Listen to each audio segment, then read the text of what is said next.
कृष्णस्नेह kitchen मराठीमध्ये आपलं खूप खूप स्वागत आहे। आज आपण बनवणार आहोत घेवडा वालाची भाजी। ही भाजी सकाळच्या गडबडीमध्ये तुम्ही डब्यासाठी बनवू शकता, कारण ही खूप झटपट बनते आणि चवीलाही अप्रतिम लागते। चला तर मग रेसिपी पाहूया। घेवडा वालाची भाजी बनवण्यासाठी शेंगा मी स्वच्छ धुवून घेतलेले आहेत, नंतर व्यवस्थित निसून घेतलेले आहेत अशा प्रकारे। आता गॅसवर कढई तापत ठेवायची आहे। कढईमध्ये 1.5 चमचा तेल घालून घ्यायचं आहे। शेंगा मी पाव किलो घेतलेल्या आहेत। तेल व्यवस्थित गरम झालं की त्यामध्ये 1 छोटा चमचा मोहरी घालायची आहे, 1 छोटा चमचा जिरे घालायचं आहे, चिमूटभर हिंग घालायचं आहे। जिरे मोहरी हिंग छान तडतडला की यामध्ये 1 मीडियम साईजचा कांदा मी बारीक कट करून घेतलेला आहे तो घालूया। कढीपत्त्याची पाने घालायची आहेत। कांद्याला तेलावरती गुलाबी रंग येईपर्यंत परतवून घ्यायचा आहे। कांदा तेलामध्ये गुलाबी रंग येईपर्यंत परतलेला आहे। आता यामध्ये घालायची आहे 1 चमचा लसणाची पेस्ट, तिला देखील तेलावरती परतवून घ्यायचं आहे।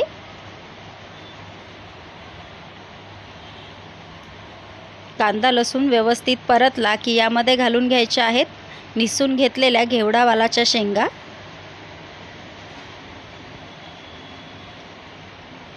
शेंगांना देखील 2 मिनिटं तेलावरती छान परतवून घ्यायचं आहे।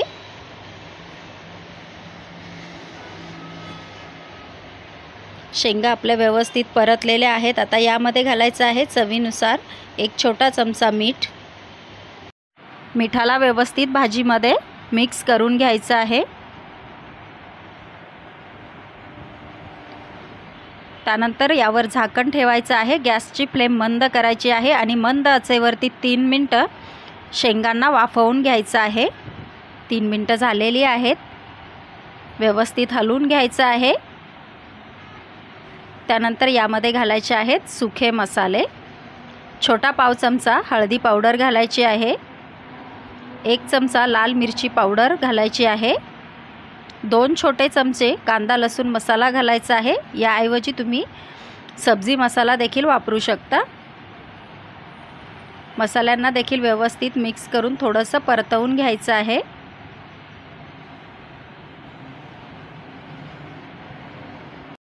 मसाले देखील आपले मिनिटभर परतलेले आहेत। आता यामध्ये घालूया भाजलेल्या शेंगदाण्यांचा कूट। मी 2 चमचे कूट वापरलेला आहे।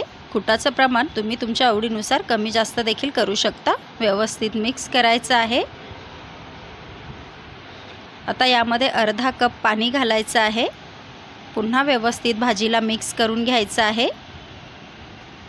तुम्ही ही भाजी पाणी न घालता वाफेवर देखील शिजवून घेऊ शकता।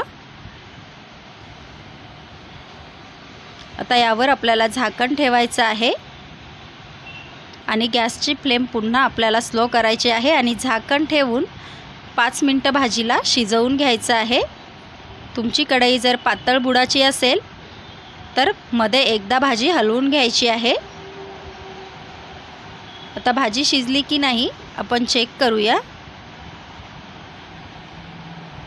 भाजी मस्त शिजलेली आहे। आता यामध्ये घालूया पाव चमचा गरम मसाला। गरम मसाल्याला देखील व्यवस्थित मिक्स करून घ्यायचं आहे। गरम मसाला व्यवस्थित मिक्स झालेला आहे। आता गॅस बंद करायचा आहे। खाण्यासाठी तयार आहे अगदी झटपट बनणारी घेवडा वालाची भाजी। ही भाजी अतिशय छान बनते चवीला। तुम्ही अशा प्रकारे एकदा नक्की बनवून बघा। तुम्हाला ही घेवडा वालाची रेसिपी कशी वाटली मला कमेंट करून नक्की सांगा। माझ्या चॅनलवरती नवीन असाल तर लाईक आणि सबस्क्राईब करायला देखील विसरू नका। आपण पुन्हा भेटूया अशाच नवनवीन रेसिपींसोबत। Thank you.